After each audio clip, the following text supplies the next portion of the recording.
চিটাগং থেকে আমাকে তো তারা চট্টগ্রাম না ওই যে বিভাগীয় কমিশনার অফিস থেকে 4 তারিখ বাছাইয়ের সময় আমার এটা নামঞ্জুর করা হয়।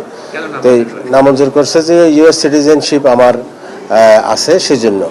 তো আমি ওখানে তো ডকুমেন্ট দিছি যে আমি এটা সারেন্ডারের জন্য অ্যাপ্লিকেশনও দিছি এবং আমাকে অ্যাপয়েন্টমেন্টও দিছে ইউএস এমবেসি এবং সেখানে আমাকে ওই সার্টিফিকেট অফ ন্যাশনালিটি, পাসপোর্ট এবং সোশ্যাল সিকিউরিটি নিয়ে যাওয়ার জন্য বলছে। এই অ্যাপয়েন্টমেন্টও আমাকে দিছে। তো যেহেতু এটা প্রক্রিয়াধীন সেজন্য আমি আমার এটা অ্যাকসেপ্ট করার জন্য অ্যাপিল করেছি। তো এই অ্যাপিলেও তারা যেহেতু সিএলএন নাই সেজন্য তারা অ্যাকসেপ্ট করে নাই। কিন্তু আমার জানা মতে এই শুধু অ্যাপ্লাই করে বিএনপির অনেক প্রার্থীকে তারা বৈধতা দিছে। আব্দুল আওয়াল মিন্টু, শ্যামা ওবায়েদ, তারপরে হচ্ছে কয়সার আহমদ, উসমান ফারুক, তারপরে হচ্ছে মালেক, এ ধরনের অনেককেই তারা অ্যাকসেপ্ট করেছে।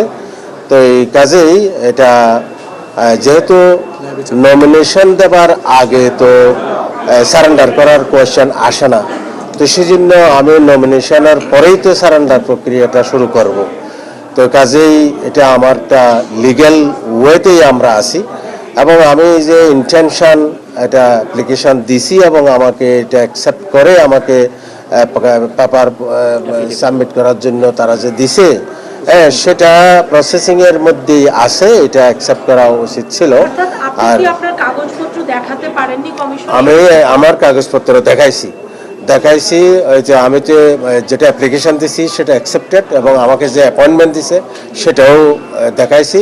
কিন্তু সিএলএন আসতে তো সেটা তো সময় লাগে। তো সিএলএন এখানে অনেকেরই সিএলএন নাই, শুধু অ্যাপ্লাই করেই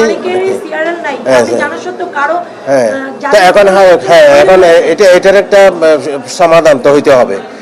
কাউকে আপনি অ্যাকসেপ্ট করবেন, কাউকে করবেন না, তাহলে এটা তো লেভেল প্লেইং ফিল্ড হলো না, জাস্টিস ফর সবার জন্য সেম হলো না। এটা মানে এই জন্যই আমাদের প্রতিবাদ।